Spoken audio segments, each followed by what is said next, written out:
سلام الله عليكم، ازيكم يا شباب؟ عاملين ايه؟ معاكم عبد اللطيف سعيد واهلا بكم فيديو جديد. فيديو النهارده هيكون مهم لصانعي المحتوى، اذا كنت اذا كنت تمتلك قناه على اليوتيوب او صفحه على الفيسبوك او حساب على انستجرام او انت مشهور بشكل ما وعندك متابعين وفولورز والكلام ده كله. اكيد طبعا انت تسمع عن منصه باتريون. منصه باتريون باختصار شديد هي منصه بتقدر تنشئ عليها حساب او صفحه، والناس اللي هم حابين يدعموك بيدفعوا لك فيها فلوس او بيدعموك عليها بمبلغ مالي، اذا كان شهري او مره واحده وخلافه. واكيد طبعا انت لاحظت افتراضا اكيد في يوتيوبر انت بتتابعه بيقول لك لو انت حابب تدعمني في عندك الرابط بتاع باتريون تحت، اتجه ليه وادفع فيه فلوس والكلام ده كله عشان ان انت تدعمه هو، مش انا طبعا ما بطلبش منك حاجه، ولكن انا بقول لك في بعض اليوتيوبر بيقول لك حط لي او الرابط بتاع باتريون تحت ادعمني مثلا بمبلغ مالي والكلام ده كله. في بقى منصه ثانيه بديله ليها، تمام، ومشهوره جدا في الغرب.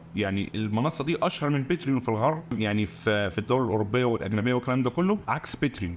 لانها بسيطه وتديك مميزات كتيره جدا غالبا مش موجوده في باتريون، وبسيطه جدا اي حد يقدر يتعامل معاها، وهي اسمها بيميا كافيه. او مش هتطلب لي حاجه؟ اطلب لي حاجه بقى. هي الترجمه بتاعتها والله. اشتري لي قهوه بقى.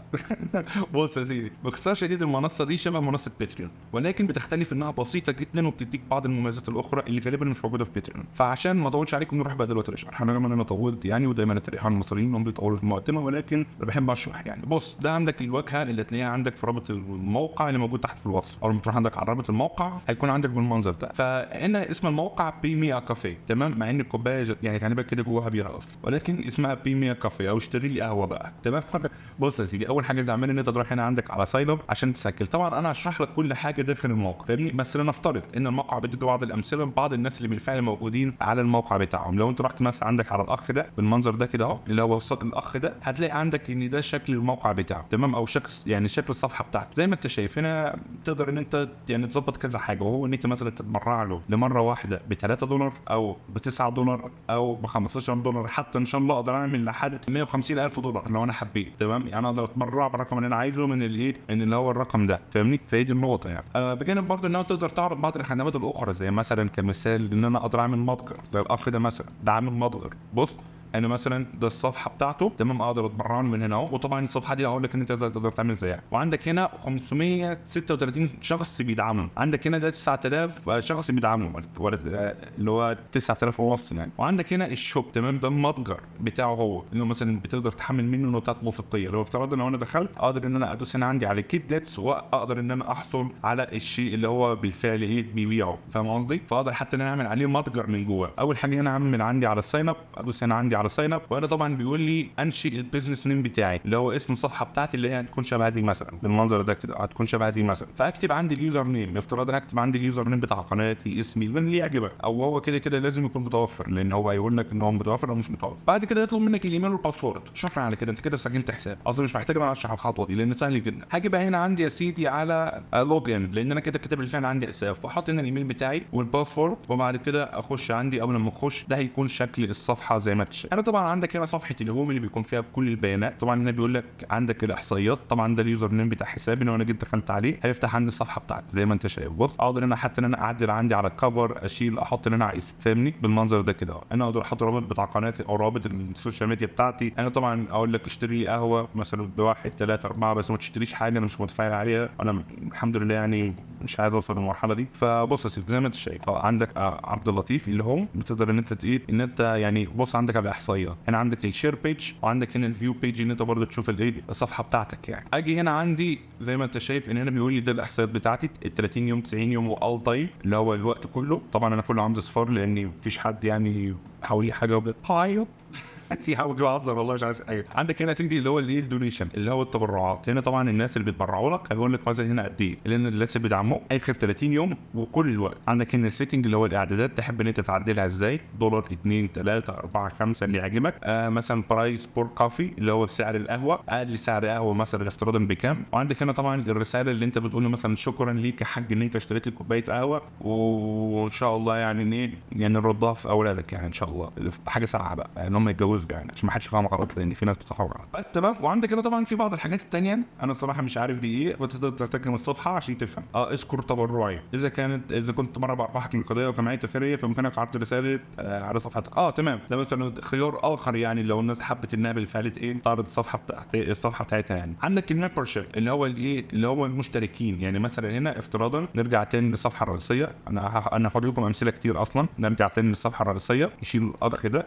الاخت دي مثلا تمام، الاخت دي مثلا هنا عندها حاجه اسمها ممبرشيب. لو انا مثلا حبيت ان انا ادفع بشكل شهري للشخص مثلا بدل ما انا ادفع مثلا مره واحده، لا انا مثلا حابب ادعمه على طول، فبالتالي انا اقدر ان انا اختار الممبرشيب. اقول له مثلا يا سيدي انا حابب ان انا اعمل خطه ممبرشيب، مثلا اول خطه اللي هي خطه الشخص الجدع، خطه الشخص الجدع حابب مثلا ان انا اعمل الشخص الجدع اقل خطه عندي ب$5 فاهمني شو يعني. خطه الشخص الجدع ب$5 مثلا، ده هيكون في الشهر بكام؟ في السنه بكام؟ ب50. اقدر مثلا اعمل في الشهر $100، في السنه هيكون ب1000. اقدر اعمل ب$1,000,000 مثلا، في السنه هيكون بالرقم الغبي ده انا ما اعرفش هو ايه الصراحه، بس انت فاهم يعني. اقدر ان انا احدد مثلا السعر اللي انا عايزه من $1 لحد 50 براحتك يعني اللي يعجبك انت. عندك هنا يا سيدي اللي هو الايمج، اقدر ان انا ارفع مثلا صوره للخطه بتاعتي اللي هي مثلا زي ما هي عامله كده، اقدر احط مثلا صوره يعني لكل خطه عشان يبقى شكلها حلو يعني. عندي هنا اقدر احط الوصف زي ما انت شايف، الوصف مثلا زي ما هي حاطه، اقدر احط مثلا وصف الخطه دي مثلا اللي يشترك فيها يبقى شخص جدع 100 100 وحلو تمام وبياكل بتنجان والكلام ده كله.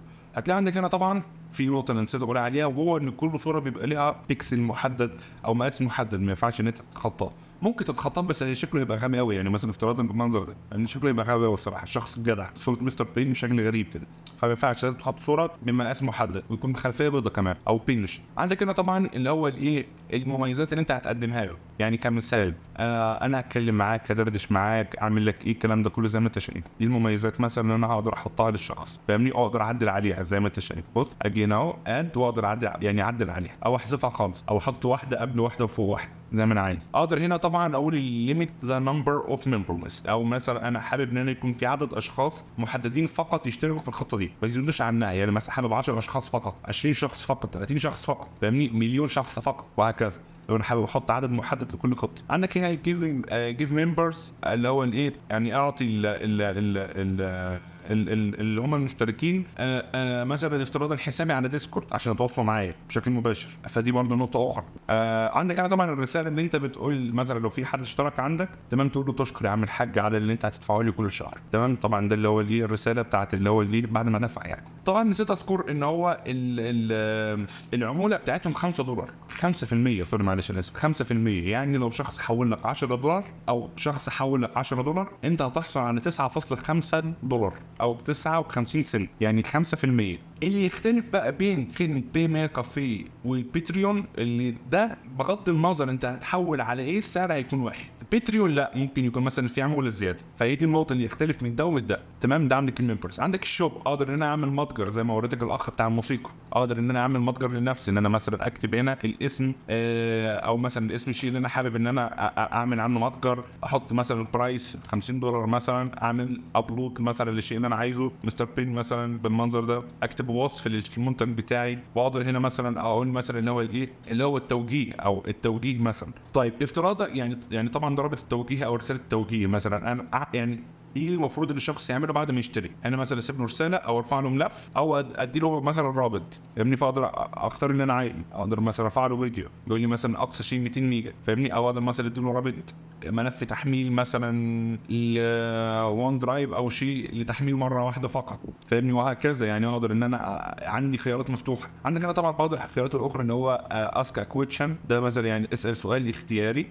طبعا اقدر اسيب له الايميل بتاعي عشان ان هو او يعني انا اساله معلش يعني انا اساله بعض الاسئله لو انا حابب تمام زي ما انت شايف وخلافه يعني. طبعا اقدر هنا اختار يعني وطبعا تقدر تترجم زي ما قلت لك ترجمه عشان تقدر تفهم كل حاجه، لان الموقع كبير جدا لو قعدت اشرحه واحده واحده بالتفصيل زي ما انت شايف كده مش هيكفيني ساعه يعني. عندك هنا الوش ليست. طبعا انا اسف معلش في حاجه نسيت اتكلم عنها، وهو ان انت عندك هنا خيارات يعني اقدر اعمل منتج من الصفر او اقدر تحميل كتاب ديجيتال يجونا انستجرام كلوز فريند وخلافه. يعني عندك هنا خيارات اخرى فاهمني. عندك هنا الشوب اللي هو يعني خيار اخر اللي هو الاكستراس مش عارف ايه ده الصراحه، ولكن يعني انت ايه تقدر تختار يعني. عندك هنا الوش ليست او قائمه الرغبات. افتراضا يا سيدي انا نفسي اشتري كاميرا تمام، انا نفسي مثلا اشتري كاميرا سوني الفا مارك 3 اللي بتصور 4K عشان ترحم الكاميرا دي. انا مثلا ممكن اقول للناس يا جدعان ساعدوني ان انا اشتري الشيء ده، وهو مثلا اكتب هنا عندي كاميرا تمام، كاميرا سوني مثلا تمام، اللي هي سوني الفا 2 او الفا 3 تمام، اللي بتصور 4K دي مثلا سعرها $1000 مثلا افتراضا تمام. ارفع هنا الصوره بتاعتها والوصف بتاعها والكلام ده كله. اول ما اوصل ال $1000 هيجي لي رساله ان بالفعل في شخص، مش طبعا انت مش مطلوب ان انت تدفع ال $1000 لا، وانما الشخص اللي حابب يتبرع لك يدفع اللي يقدر عليه. يعني مثلا افتراضا واحد حول $، واحد تاني حول 5، واحد تاني حول 10، واحد تاني حول 500، لحد ما انت تجمع السعر. والشريط بتاع تجميع المبلغ بيكون ظاهر قدامك، او يعني بيكون ظاهر في القسم ده للحاجه اللي انت نفسك تشتريها. فبالتالي عشان اول لما المبلغ يتجمع يعرفوا ان انت جمعت المبلغ، وبالفعل انت تشتري عشان تكون صادق، ما تاخدش فلوس تنام عليها. يعني عندك هنا يا سيدي اللي هو الايه، الرساله بتاعت الشكر بقى، ان انت تقول شكرا يا سيدي على الايه دفعك او الكلام ده كله. يعني عندك هنا الكوميشن او العموله دي، صراحه انا مش عارف هي ايه بالظبط عشان ما اضحكش عليكم، فهتجنبها. يعني باختصار شديد بيقول لي اتلست فاهمني، اقدر ان انا هنا احط عندي تقريبا اعمل عموله للشخص، او مثلا لو في حد عمل حاجه او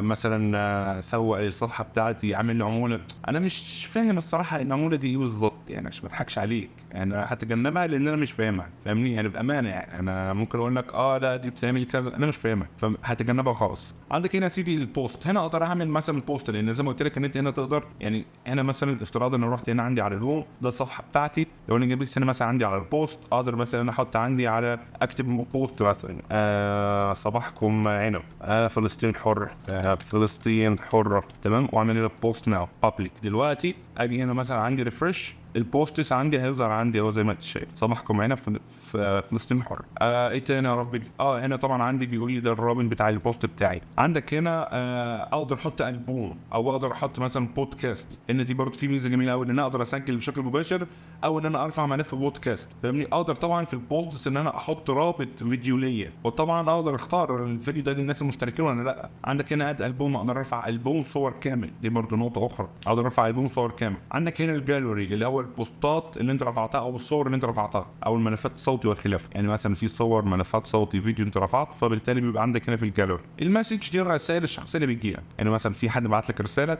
اشترك عمل كل حاجه، بعت لك رساله يسالك على حاجه، فانت هنا بيجي لك المسج بترد عليها. عندك هنا يا سيدي البوتن اللي هو باختصار شديد ايه، اللي انت مثلا حابب ان انت تحط الرابط بتاع بيميا كافيه مثلا على موقع، بتقدر ان انت تظبطه زي ما انت عايز. بص بالمنظر ده كده اهو، خلي مثلا بنفسجي لبني بتاع، اقدر اختار اللون اللي انا عايزه من هنا اهو، على اساس يتناسب مع لون الموقع بتاعي بالمنظر ده. اقدر مثلا اشتري لي قهوه، اشتري لي قهوه بقى، اقدر اختار الفونت تمام، وبعد كده ادوس هنا عندي طبعا على كرييت على اساس ان هو يتعمل. موضوع بسيط يعني. عندي هنا يا سيدي اللي هو اقدر اعمل مثلا البانر، اقدر اخد البانر بتاعه مثلا، يعني في بانر على الجنب زي ما انت شايف، انه مثلا رحنا عند الاخت دي هتلاقي عندك هنا على الجنب تقدر تحطها حتى على الموقع بتاعك، تقدر ان انت تعملها فاهمني، اللي هو الكود بتاخده وتحطه عندك. عندك هنا يا سيدي ده حاجه اخرى تقريبا برضو بتحطها عندك على الموقع فاهمني، كبانر بالمنظر ده زي ما انت شايف. واقدر ارفع ملف صوتي معاها لو حبيت على اساس ان هو يشتغل في الموقع.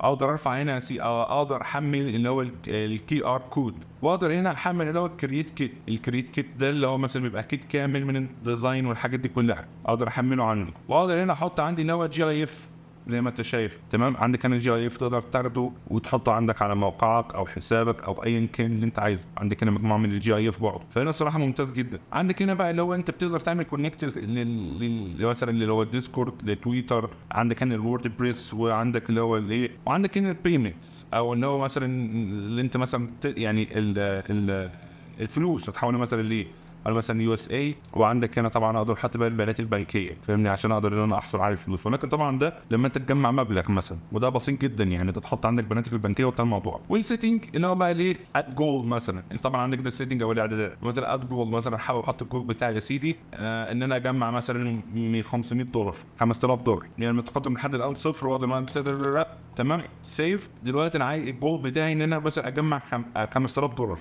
عشان اعمل زي ما انت شايف. هنا اقدر اختار العمله طبعا على حسب عمله كل واحد، عندك من اليورو، الدولار، الاستراليان، كنديان، مش عارف ايه تاني كده، مش عارف ايه تاني الحاجات. لازم طبعا ان هو يكون مثلا اللي هيدفع ما يكونش اكتر من 18 سنه تمام. يعني هو 18 سنه وعندك جوجل اناليتيك تقدر تربطه، وعندك ده الرابط بتاع حسابك، وبس مفيش اي حاجه تاني. النوتيفيكيشن هنا بيبقى كل نوتيفيكيشن، وبس.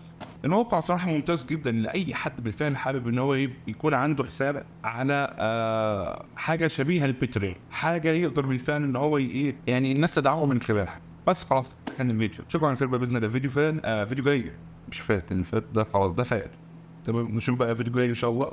الواحد متروج جدا النهارده والله، ربنا يستر. عموما شكرا على خير بإذن الله. فيديو جاي ومع السلامة.